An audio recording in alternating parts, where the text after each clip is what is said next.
नमस्कार, जी पंजाब हरियाणा हिमाचल आप देख रहे हैं। मैं हूं आपके साथ परमीत कौर वालिया। बुलेटिन की शुरुआत करेंगे अहम खबरों के साथ। ऐलनाबाद उपचुनाव को लेकर आज हरियाणा बीजेपी की अहम बैठक होने जा रही है। हरियाणा बीजेपी के प्रदेश अध्यक्ष ओम प्रकाश धनखड़ की अध्यक्षता में आज चंडीगढ़ में ये बैठक होगी। बैठक में सिरसा के जिला पदाधिकारी, पार्टी के संगठन महामंत्री और महामंत्री भी मौजूद रहेंगे। पहली बैठक में बीजेपी प्रदेश अध्यक्ष ओम प्रकाश धनखड़ पार्टी पदाधिकारियों से राय जानेंगे और हलके से संबंधित फीडबैक भी लेंगे। तो हरियाणा बीजेपी की आज अहम बैठक होने जा रही है। सिरसा के जिला पदाधिकारी, पार्टी के संगठन महामंत्री और महामंत्री भी शामिल होंगे। ओम प्रकाश धनखड़ पार्टी पदाधिकारियों की राय जानेंगे और उन्हीं की अध्यक्षता में चंडीगढ़ में आज ये अहम बैठक होगी। ऐलनाबाद उपचुनाव को लेकर चंडीगढ़ में ये अहम बैठक होने जा रही है। ओपी धनखड़ की अध्यक्षता में ये बैठक होगी, जिसमें जिला पदाधिकारी, महामंत्री जो हैं वो शामिल होंगे और पदाधिकारियों से राय ली जाएगी, फीडबैक लिया जाएगा।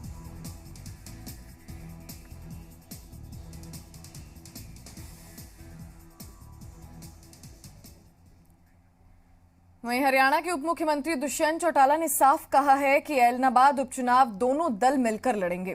बीजेपी जेजेपी गठबंधन 8 अक्टूबर से पहले एक मजबूत उम्मीदवार खड़ा करेगा।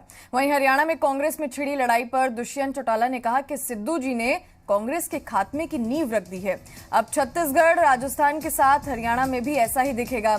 नवजोत सिद्धू पर निशाना साधते हुए दुष्यंत चौटाला ने कहा कि जिस शख्स ने 2 से 3 महीने के अंदर एक स्टेबल सरकार को डिस्टेबल कर दिया, उसके बारे में पूरा देश जानता है।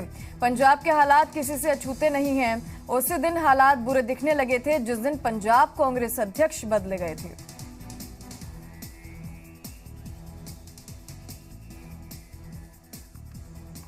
ऐलनाबाद उपचुनाव का बिगुल बच गया है। दोनों पार्टियां मिलकर लड़ेगी और जल्द एक बैठक हम दोनों पार्टियों की स्टेट लेवल पर कर निर्णय लेंगे कौन सी पार्टी लड़ेगी, कैंडिडेट कौन है। नवजोत सिद्धू के बारे में क्या कहेंगे? जिस तरीके से वो रूठ जाते हैं, फिर उनको मनाना पड़ता है, तो इस पे कांग्रेस कहे ना तो हमारे संगठन में वो रहे, या तो जिनके संगठन में वो रहे वो बताएं, और या जिनके संगठन में वो थे वो बताएं। और मैं इतना बोल सकता हूँ कि जिस व्यक्ति ने 2 महीने 3 महीने के अंदर एक स्टेबल सरकार को डिस्टेबल कर दिया, उस आदमी के बारे में फिर देश का एक एक नागरिक अपने आप ही बहुत कुछ है। ऐलनाबाद विधानसभा उपचुनाव के लिए हरियाणा में सियासी रस्साकशी तेज है। बीजेपी जेजेपी के लिए जीत सरकार की साख से जुड़ी है, तो इनेलो के सामने अपना गढ़ बचाने की चुनौती है। वहीं कांग्रेस के लिए आपसी गुटबाजी से बाहर निकल एक मजबूत विपक्ष के तौर पर साबित करने का मौका है। किसान आंदोलन, रोजगार, कानून व्यवस्था समेत अन्य मुद्दों पर पक्ष विपक्ष के बीच जारी वार पलटवार जारी है। ऐलनाबाद उपचुनाव की बची रणभेरी, सभी दलों ने ठोकी जीत की दावेदारी। उपचुनाव में मुद्दों की भरमार, किसान आंदोलन कितना असरदार, कौन जीतेगा उपचुनाव का मैदान। हरियाणा के ऐलनाबाद विधानसभा सीट पर उपचुनाव का ऐलान हो चुका है। 30 अक्टूबर को मतदान और 2 नवंबर को नतीजों का ऐलान होगा। चुनावी रणभेरी बजते ही सभी दलों ने जीत का दम भरना भी शुरू कर दिया है। बीजेपी जेजेपी ने संयुक्त उम्मीदवार के साथ ऐलनाबाद फतह का दावा ठोका है। काफी समय से प्रतीक्षा कर रहे थे। चुनाव कोरोना के कारण से डिले हुआ है। 30 अक्टूबर की चुनाव की घोषणा हुई है। निश्चित रूप से भारतीय जनता पार्टी जेजेपी गठबंधन चुनाव के लिए तैयार है। पार्टी डिसाइड करेगी कौन लड़ता है, वहाँ जेजेपी लड़ेगी, बीजेपी लड़ेगी। कैंडिडेट का अपना एक रुतबा होता है। उस गढ़ में मैं 22,000 से जीत के आया हूँ। उस गढ़ में एक ही सीट आई थी INL की। ऐसा नहीं है कभी रहा था, आज नहीं है कि सब फाइट में रहेंगे। कांग्रेस भी फाइट में रहेगी, पर अल्टीमेटली INL से रहेगा। कांग्रेस तीसरी पोजीशन करेगी। फील्ड के आदमी हैं, 24 घंटे तैयारी हैं। जैसे ही चुनाव, मैंने पहले भी कहा है, घोषित होगा तो हम अपने सहयोगियों से राय करके जल्दी से जल्दी इस पे साझा प्रत्याशी घोषित करेंगे। वहीं किसानों के समर्थन में ऐलनाबाद सीट के विधायक पद से इस्तीफा दे चुके अभय चौटाला दावा कर रहे हैं कि इनेलो से पार पा पाना किसी के लिए भी यहां आसान नहीं होगा। तो बीजेपी से कांग्रेस में आए पवन बेनीवाल टिकट की चाह लिए ऐलनाबाद सीट पर कांग्रेस की जीत का दम भर रहे हैं। वहीं बीजेपी जेजेपी गठबंधन और इनेलो पर निशाने साध रहे हैं। ये चुनाव मेरा इंडियन नेशनल लोकदल पार्टी का नहीं, ये चुनाव किसी और पार्टी का भी नहीं। ये चुनाव तो कृषि कानून के हक पर खिलाफ का है, क्योंकि इस्तीफा मैंने इस बात पे दिया था कि कानून गलत बने। अब वो लोग जो मतदाता हैं वो मेरी बात को सही साबित करने के लिए इंडियन नेशनल लोकदल पार्टी के उम्मीदवार को जिताते हैं या किसी और के पक्ष में वोट डालते हैं, फैसला वो करेंगे। और कांग्रेस बिल्कुल तैयार है चुनाव लड़ने के लिए, और अगर कांग्रेस मेरे को मौका देती है तो मैं बिल्कुल चुनाव लड़ने के लिए तैयार हूँ। कभी चौटाला परिवार का गढ़ माना जाने वाला ऐलनाबाद सीट पर इस बार का उपचुनाव दिलचस्प होने जा रहा है, जहां एक तरफ बीजेपी जेजेपी गठबंधन के सामने विकास कार्यों के बूते जीत हासिल करने की चुनौती है, वहीं इनेलो के लिए ये प्रतिष्ठा की सीट बनी हुई है। तो कांग्रेस भी जीत का जोर लगाने में पीछे नहीं है। साक्षी शर्मा के साथ ब्यूरो रिपोर्ट, जी मीडिया। आगामी उपचुनाव की रणनीति और टिकटों के आवंटन को लेकर बीजेपी 3 अक्टूबर को धर्मशाला में मंथन करेगी, जबकि 5 और 6 अक्टूबर को बीजेपी प्रत्याशियों के नामों का ऐलान कर दिया जाएगा। ये जानकारी वन और खेल मंत्री राकेश पठानिया ने शिमला में दी। राकेश पठानिया को बीजेपी ने फतेहपुर विधानसभा क्षेत्र का सह प्रभारी नियुक्त किया है। उनका दावा है कि फतेहपुर में बीजेपी 15 साल के सूखे को खत्म करेगी।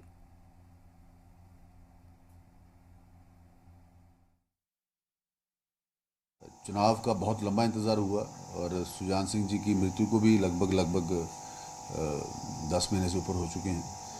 फरवरी में उनकी डेथ हुई थी और बहुत लंबा ये रहा है पीरियड, पर एकदम कल चुनाव घोषित हुए हैं और हम 100% श्योर हैं कि भारतीय जनता पार्टी फतेहपुर से अच्छे मार्जिन से चुनाव जीतेगी। हिमाचल के संसदीय कार्य मंत्री और बीजेपी के वरिष्ठ नेता सुरेश भारद्वाज को पार्टी ने जुब्बल कोटखाई विधानसभा सीट उपचुनाव के लिए प्रभारी बनाया है।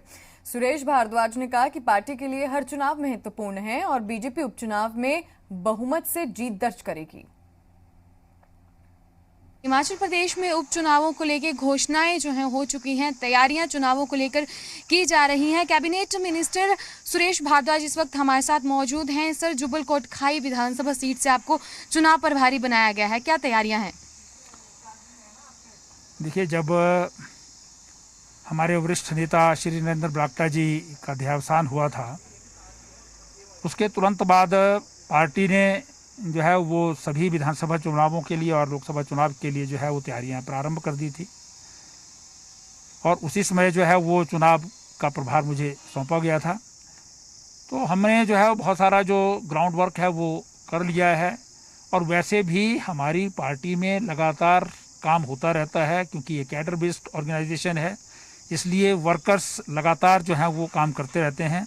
हमारी जो है वो बूथ लेवल तक की जो संगठनात्मक संरचना है वो कंप्लीट है। अब जो चुनाव अभियान है उसको प्रारंभ करेंगे। आज भी मैं कोटखाई ही जा रहा हूं, जहां हमारे जो है वो प्रमुख कार्यकर्ताओं की बैठक है। उसके बाद हम तय करेंगे कि कैसे कैसे हमने जो है आगे चुनाव करना है। सर, जिस तरह से 2022 में विधानसभा के चुनाव है, तो कहीं ना कहीं उपचुनाव जो है वो सेमीफाइनल के तौर पे इन्हें देखा जा रहा है, तो रणनीति किस तरह से बनाई जा रही है और कितना महत्वपूर्ण है? देखिए, डेमोक्रेसी में चुनाव जो है वो महत्वपूर्ण होते हैं और चुनाव जो है वो कभी भी किसी गेम की तरह फाइनल या सेमीफाइनल नहीं होता है। हर चीज़ का जो है वो अलग अलग जो है वो इफेक्ट होता है। मैं एग्जाम्पल के साथ बता सकता हूं कि शिमला विधानसभा क्षेत्र में नगर निगम के चुनाव विधानसभा चुनाव से 6 महीने पहले होते हैं हर साल। तो पिछले 3 चुनावों में मैं विधानसभा में चुना जाता रहा हूं, तो इसलिए ये सेमीफाइनल या फाइनल नहीं होता है। हर एक जगह की अपना अपना जो है इम्पोर्टेंस होती है और हम अभी तो वैसे भी चुनाव जीतने वाले हैं, क्योंकि जनता जो है वो काम को ध्यान में रख करके चुनाव जीती है। कैमरामैन अशोक सोनी के साथ समीक्षा राणा, जी मीडिया शिमला। हिमाचल कांग्रेस आगामी 3 विधानसभा सीटों और 1 लोकसभा सीट पर पार्टी उम्मीदवार तय करने को लेकर 2 अक्टूबर को मंथन करेगी। शिमला स्थित पार्टी कार्यालय राजीव भवन में प्रदेश कांग्रेस चुनाव समिति की बैठक होगी। हिमाचल कांग्रेस अध्यक्ष कुलदीप राठौर ने शिमला में इस बात की जानकारी दी है। बैठक में प्रदेश कांग्रेस सह प्रभारी संजय दत्त भी मौजूद रहेंगे। हिमाचल कांग्रेस अध्यक्ष कुलदीप राठौर ने बीजेपी की सरकार पर आदर्श आचार संहिता का उल्लंघन करने का आरोप भी लगाया। इस संदर्भ में उन्होंने चुनाव आयोग को लिखा भी है। उन्होंने अंदेशा जताया है कि जयराम सरकार उपचुनाव में सरकारी मशीनरी का दुरुपयोग कर सकती है। देखिए, 2 तारीख को हमने 11:30 बजे जो हमारी प्रदेश इलेक्शन कमेटी है, हमने बैठक बुलाई है। इस बैठक में हमारे जो प्रदेश के सह प्रभारी हैं संजय दत्त जी, वो भी उपस्थित रहेंगे। इस बैठक में हम गहनता से उम्मीदवारों के चयन के बारे में बातचीत करेंगे और जो भी इस बैठक का निष्कर्ष होगा उस निष्कर्ष से हम पार्टी आलाकमान को अवगत करा देंगे। वहीं पंजाब कांग्रेस की सियासी उठापटक के बीच जहां विरोधी लगातार कांग्रेस पर हमलावर हैं, तो कांग्रेस भी लगातार विरोधियों पर पलटवार कर रही है। कांग्रेस के राष्ट्रीय प्रवक्ता रणदीप सुरजेवाला ने विरोधियों को घेरते हुए कहा कि सत्ता में बैठे मठाधीशों के अहंकार को ठेस पहुंची है, क्योंकि एक दलित को मुख्यमंत्री बना दिया तो वो पूछते हैं कि कांग्रेस में फैसले कौन ले रहा है। दलित को सर्वोच्च पद दिया जाना उन्हें रास नहीं आ रहा। दलित विरोधी राजनीति का केंद्र और कहीं नहीं अमित शाह जी का निवास बना हुआ है। साथ ही रणदीप सुरजेवाला ने लिखा कि अमित शाह जी व मोदी जी पंजाब से प्रतिशोध की आग में जल रहे हैं। वह पंजाब से बदला लेना चाहते हैं, क्योंकि वे किसान विरोधी काले कानूनों से अपने पूंजीपतियों साथियों का हित साधने में अब तक नाकाम रहे हैं। भाजपा का किसान विरोधी षड्यंत्र सफल नहीं होगा। वहीं अब बात करते हैं सिरसा की, जहां गुलाबी सुंडी से खराब हुई फसल के मुआवजे की मांग को लेकर किसानों ने लघु सचिवालय का घेराव किया। गुलाबी सुंडी से खराब हुई फसलों की विशेष गिरदावरी में देरी किए जाने से भी किसान नाराज हैं। प्रदर्शनकारी किसान बड़ी संख्या में ट्रैक्टर लेकर लघु सचिवालय पहुंचे थे। पुलिस ने किसानों को रोकने का प्रयास किया, लेकिन किसान लघु सचिवालय के मेन गेट को धक्का मारकर घुस गए और डीसी कार्यालय के बाहर धरना भी दिया। किसान अपने लिए 50,000 रुपए प्रति एकड़ मुआवजे की मांग कर रहे हैं, जबकि 20,000 रुपए प्रति एकड़ मुआवजे की मांग मजदूरों के लिए कर रहे हैं।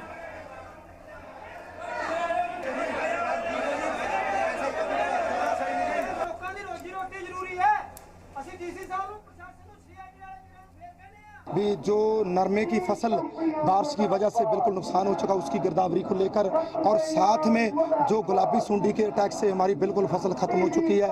साथ में 2020 का मुआवजा रह रहा है और साथ में 111 गांव का बीमा भी रह रहा है। साथ में जो मजदूर भाईचारा हमारे नरमा चुकाई करने के लिए आए थे, उनकी भी 20,000 रुपया पर परिवार को देने के लिए मांग करने आए हैं। और साथ में कृषि यंत्रों का जो सब्सिडी देते हैं 80%, 50%, और उसकी भी मांग करने आए हैं। बरनाला रोड लघु सचिवालय पहुंचे नहराना के किसानों ने जिला राजस्व अधिकारी पर अभद्र व्यवहार करने का आरोप लगाया है। किसानों ने उपायुक्त से इंसाफ की मांग की है। किसानों ने कहा है कि वो गांव में डाली जा रही निजी कंपनी की पाइपलाइन के दौरान उखाड़े गए पेड़ पौधों का मुआवजा दिए जाने की मांग कर रहे थे, लेकिन जिला राजस्व अधिकारी और निजी कंपनी के अधिकारियों ने उनके साथ अभद्र व्यवहार किया। मैं ताराचंद के साथ आया था और उन्होंने जो डीआरओ साहब ने बुलाया था कि 5 मेन मुखिया आदमी आप साथ में लाएं और उनके साथ हम बैठकर कुछ आपकी वृक्षों की जो समस्या जो चल रही है उनका हल किया जाएगा। लेकिन हम जब रविंद्र लंबरदार और ताराचंद सरपंच के साथ और कई 15-20 हम किसान वहाँ पर डीआरओ साहब के पास पहुँचे तो हमारी उन्होंने एक भी नहीं सुनी और दफ्तर से बदली करके निकाल दिया गया। कुछ लोग और मैं नंबरदार रविंद्र कुमार डीसी साहब से मिलने गए, उनको एक दरख्वास्त दी है कि इस किसान को उचित मुआवजा दिया जाए, और उचित मुआवजा नहीं दिया गया तो हम किसान यूनियन की तरफ से इनका विरोध करेंगे और ये पाइपलाइन नहीं डालने देंगे। करनाल सचिवालय में पुलिस की गुंडागर्दी देखने को मिली। एसपी कार्यालय के बाहर 6 पुलिस वालों ने बाप बेटी को फिल्मी स्टाइल में उठा दिया। दोनों चिल्लाते रहे कि एक बार एसपी साहब से मिलने दो, लेकिन पुलिस वालों ने कोई सुनवाई नहीं की। जानकारी के मुताबिक पूर्व कुरुक्षेत्र की एक लड़की की शादी गांव शाहपुर जिला करनाल में हुई थी। करीब 1 साल पहले लड़की ने कुरुक्षेत्र के एक थाने में शिकायत देकर ससुराल पक्ष पर दहेज प्रताड़ना का आरोप लगाते हुए केस दर्ज करवाया था। इसके करीब 1 साल बाद शाहपुर गांव में आकर लड़की पक्ष के लोगों ने सास के साथ मारपीट की। इस मामले की शिकायत देकर जुंडला चौकी में मारपीट का केस दर्ज करवाया था। वहीं पुलिस कर्मियों का कहना है कि 1 महीने से कई बार जांच में शामिल होने के लिए बुलाए गए, लेकिन वो जांच में शामिल नहीं हुए। फोन पर भी पुलिस के साथ बदतमीजी करते हैं। ऐसे में जब एसपी से मिलने के लिए आए तो दोनों को जबरन उठाकर प्राइवेट गाड़ी में उठा ले गए।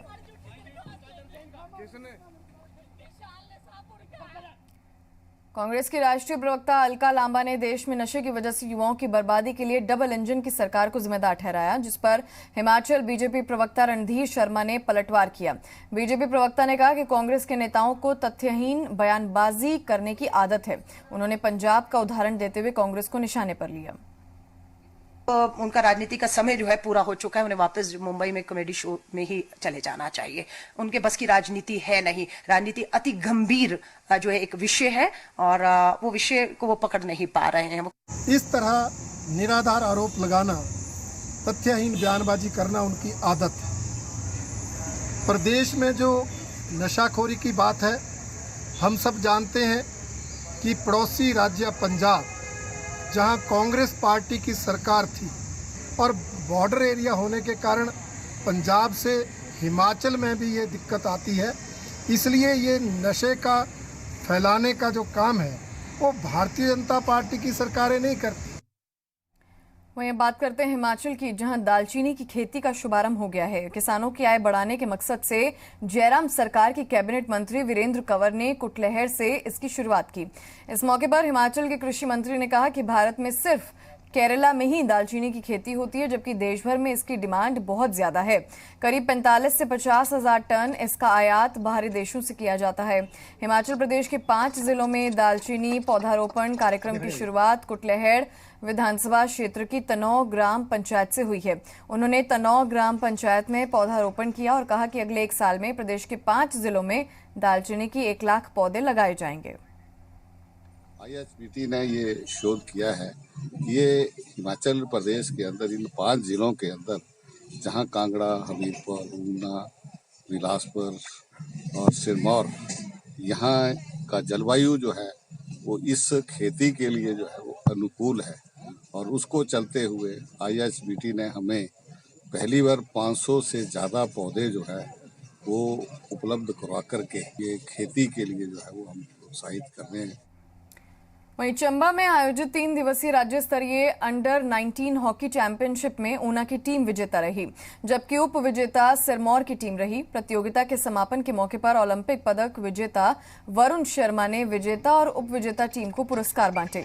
हॉकी प्लेयर वरुण शर्मा ने कहा कि जब प्रदेश स्तरीय टीम के लिए खिलाड़ी चुने जाएंगे तो वो प्रदेश के लिए खेले न खेले, जिले के बारे में सोचें।